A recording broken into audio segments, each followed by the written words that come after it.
Web coding with Bilal में मैं आपका दोस्त आपका टीचर बिलाल। स्टूडेंट्स, आज हम पढ़ेंगे सिंक्रोनाइज क्या होता है, सिंक्रोनाइज क्या होता है। सिंक्रोनाइज से पहले अगर आ लग जाए, सिर्फ ए लग जाए, तो इसको हम कहते हैं असिंक्रोनाइज और इसको कहते हैं सिंक्रोनाइज। सिंक्रोनाइज का मायने तरतीब से, एक काम तरतीब से। जो स्टूडेंट्स नेटवर्किंग जानते होंगे या आप नेटवर्किंग नहीं भी जानते, मैं आपको बता देता हूँ। कोई भी चीज़ जब आप डाउनलोड करते हैं, सर्वर से जो बिट चलेगी पहले वो आपके कंप्यूटर पे पहुंचेगी। इसको हम कहते हैं सिंक्रोनाइज प्रोसेस हो रहा होता है। जो बिट चलती है पहले चलती है वो पहले पहुंचती है, जो बिट सेकंड नंबर पे चलती है वो दूसरे नंबर पे पहुंचती है। इसको हम कहते हैं सिंक्रोनाइज प्रोसेस। यही चीज़ हम जावास्क्रिप्ट में देखते हैं। जावास्क्रिप्ट में क्या है, जावास्क्रिप्ट लैंग्वेज है, लिहाजा इसमें क्या होगा, इन synchronise the line of code is executed one by one, leading to wait for the previous statement to finish execute.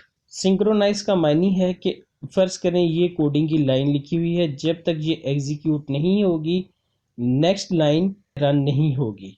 जब ये रन होगी फिर उसके बाद ये रन होगी। तो ये क्या है, यही डेफिनेशन में लिखा हुआ है। The line of code is executed one by one, leading क्या करेगी, leading to wait for the previous statement to finish execution. जब तक प्रीवियस लाइन एग्जीक्यूट नहीं होगी नेक्स्ट लाइन नहीं चलेगी। इस एक सिंक्रोनाइज ये जो प्रोसेस है, तरीका है, इसकी वजह से जावास्क्रिप्ट में प्रॉमिस आया। प्रॉमिस क्या चीज़ है, ये एडवांस लेवल का टॉपिक है, मैं आपको नेक्स्ट वीडियोस में बता दूंगा प्रॉमिस क्या है। लेकिन सिंक्रोनाइज प्रोसेस की वजह से प्रॉमिस वजूद में आया। प्रॉमिस ये मुराद है कि जब ये वन बाय वन एग्जीक्यूट हो रहा है, पहले ये स्टेटमेंट एग्जीक्यूट होगी, फिर ये वाली होगी, फिर ये तीसरी नंबर वाली एग्जीक्यूट होगी।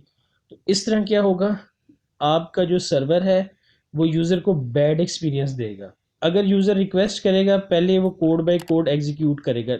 वो ये नहीं करेगा जो चीज़ छोटी होगी वो एग्जीक्यूट करे, बल्कि वो जो चीज़ लाइन में होगी उस तरह एग्जीक्यूट करेगा, जिससे बैड यूजर एक्सपीरियंस होता है और इससे प्रोसेस भी स्लो होते हैं। एक स्टूडेंट्स, इसके अपोजिट क्या चीज़ है, asynchronise process. In asynchronise the line of code is not executed one by one, leading to no wait for the previous statement to finish execution. Asynchronise process में जो हमारे पास ये सिंक्रोनाइज प्रोसेस है, इसमें हम बाउंड हो जाते हैं कि जब तक पिछली लाइन, अगर इस लाइन ने एग्जीक्यूट होना है, आप ये एक इमेजिन करें ये लाइन ऑफ कोड है, जब तक ये एग्जीक्यूट नहीं होगी ये रन नहीं होगी, जब तक ये एग्जीक्यूट नहीं होगी तीसरी लाइन रन नहीं होगी। तो असिंक्रोनाइज प्रोसेस पे हमें ये फ्लेक्सिबिलिटी मिल जाती है कि जो फंक्शन उसका टाइम ज़्यादा हो वो बाद में रन हो जाए, जिसका टाइम छोटा है वो पहले रन हो जाए। इस तरह यूज़र एक्सपीरियंस भी अच्छा होता है, सर्वर की जो रिक्वेस्ट होती है वो बेहतर तौर पे सर्विस अवेलेबल करता है। ये फंक्शन है set time out, is example of asynchronise. Set time out, ये आप असिंक्रोनाइज प्रोसेस की एक एग्जांपल ले लें। तो हम स्टूडेंट्स देखते हैं प्रैक्टिकल में इन दोनों को कि ये किस तरह एग्जीक्यूशन करते हैं। तो चलते हैं प्रैक्टिकल की तरफ। डॉक्यूमेंट डॉट राइट, और क्या हम राइट करते हैं, इधर हम कर देते हैं वेब कोडिंग, या लिख लेते हैं this is first line, this is first line. और इसके बाद हम एक फंक्शन कॉल कर लेंगे और फिर लास्ट में भी ये लाइन हम लिख देते हैं, document dot right this is last line. यहाँ फंक्शन बनाने की ज़रूरत इस वजह से पेश आ रही है कि क्योंकि ये लाइन भी एग्जीक्यूट हो जाएगी, उसके बाद कोई भी हम लाइन लिखेंगे वो एग्जीक्यूशन का प्रोसेस कर लेगी। लेकिन अगर इन दोनों की लाइनों के दरमियान हम कोई फंक्शन कॉल कर दें, फंक्शन बाद में लिखा होगा, कॉल यहाँ हो रहा होगा, तो इससे आपको सिंक्रोनाइज प्रोसेस बेहतर तौर पे समझ आएगा कि पहले ये लाइन एग्जीक्यूट होगी, फिर सेकंड, फिर थर्ड। इस वजह से हम एक फंक्शन बना लेते हैं, वो छोटा सा फंक्शन, कोई कॉम्प्लिकेटेड नहीं। इसको हम करते हैं ये ब्रैकेट बाहर कहाँ चली गई। फंक्शन के अंदर सिर्फ एक छोटा सा मैसेज लिख लें, डॉक्यूमेंट डॉट राइट करे, क्या करे, दिस बिलोंग्स टू फंक्शन। ये मैं लाइन बाय लाइन कोडिंग आपके सामने कर रहा हूँ ताकि आपको बेहतर तरीके से समझ लग सके। अब ये फंक्शन को हम इधर कॉल कर लेते हैं। फंक्शन हमने नीचे बनाया, लेकिन कॉल हम इस वजह से कर रहे हैं ताकि हमें सिंक्रोनाइज प्रोसेस का पता लग सके कि हमने डेफिनेशन में पढ़ा था, जब तक पहले वाली लाइन एग्जीक्यूट नहीं हो जाती दूसरी लाइन रन नहीं होगी। जब तक दूसरी लाइन ऑफ कोड एग्जीक्यूट नहीं हो जाती तीसरी लाइन ऑफ कोड एग्जीक्यूट नहीं होगी, ऑन सो ऑन फर्दर चलता रहेगा। इसको ओपन ऑन वेब ब्राउज़र करें, इसके अंदर br लिख दें और इसी को कॉपी पेस्ट कर लें, कंट्रोल सी, कंट्रोल, ये सेकंड नंबर पे होगी, इधर लिखना कंट्रोल एस। इसको मैं छोटा करता हूँ, ये देखें, इसको भी मैं थोड़ा सा छोटा कर लेता हूँ। अब आपने बात समझनी है। सिंक्रोनाइज प्रोसेस क्या है कि पहली लाइन ऑफ कोड एग्जीक्यूट हुई, फिर उसके बाद हमने फंक्शन कॉल किया। फंक्शन नीचे था लेकिन हमने इसको कॉल किया, तो इसने पहले फंक्शन को ये क्या किया, दिस बिलोंग्स टू फंक्शन, जो हमने ये लिखा था पहले फंक्शन को एग्जीक्यूट किया। आया फंक्शन छोटा था बड़ा था जो भी था, सबसे पहले उसने फंक्शन एग्जीक्यूट किया, तीसरे नंबर पे जो लाइन थी फिर उसने लास्ट लाइन एग्जीक्यूट की। आसान सा एक एग्जांपल थी जो सिंक्रोनाइज प्रोसेस के लिए थी, और असिंक्रोनाइज प्रोसेस के लिए भी हम देख लेते हैं कि सेट टाइम आउट फंक्शन एक यूज़ करते हैं, और क्योंकि वो मैंने आपको पहले बता दिया है लिहाजा यहाँ सिंपल लगाऊंगा और उससे हम आउटपुट देखेंगे कि पहले क्या चीज़ शो हो रही है। इसके लिए सबसे पहले हम सेट टाइम आउट फंक्शन के लिए हमें पता है सेट टाइम बड़ा लिखते हैं TIM और आउट, इसके बाद हम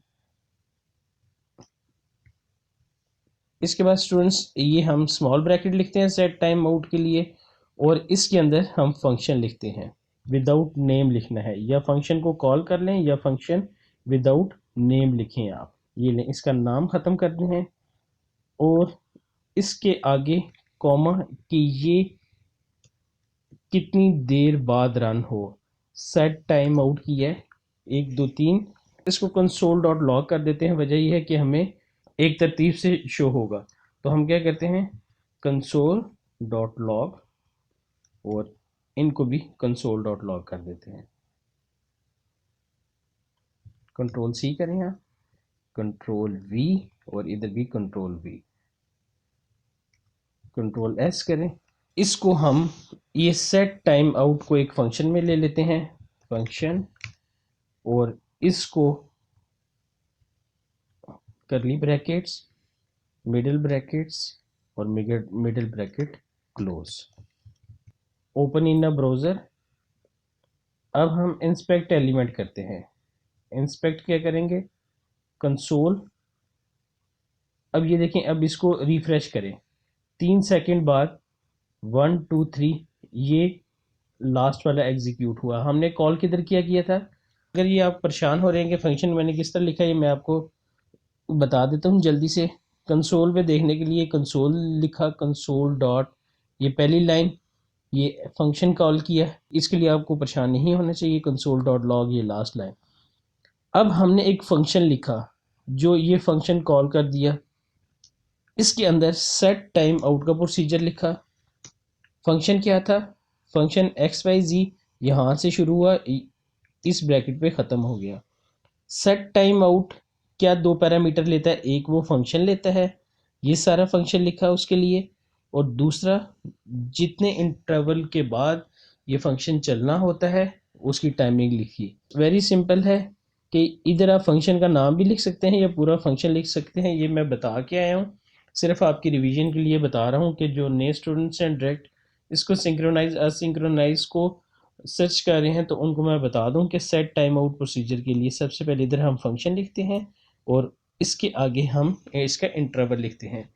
असिंक्रोनाइज फंक्शन में क्या हुआ कि अब इसको आप छोटा करें, देखें जो पहला प्रोसेस था कंसोल लॉग डॉट, वो एग्जीक्यूट हुआ फर्स्ट लाइन, फिर उसके बाद लास्ट लाइन एग्जीक्यूट हुई। लास्ट लाइन क्या थी?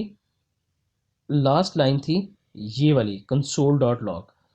इसके दरमियान ये फंक्शन मैंने कॉल किया हुआ था, जो ये फंक्शन था, बजाय इसके कि इसको पहले कॉल होना चाहिए था, लेकिन क्योंकि ये 2 सेकंड डिले था, 3 सेकंड डिले था, लिहाजा इसने जावास्क्रिप्ट में इसको छोड़ा। बजाय इस पे टाइम ज़ाया करने के, पहले उसने जो चीज़ें एग्जीक्यूट करनी थी वो करवा के लास्ट में जितने टाइम बाद इसने एग्जीक्यूट होना था उसको लास्ट में एग्जीक्यूशन करवा ली।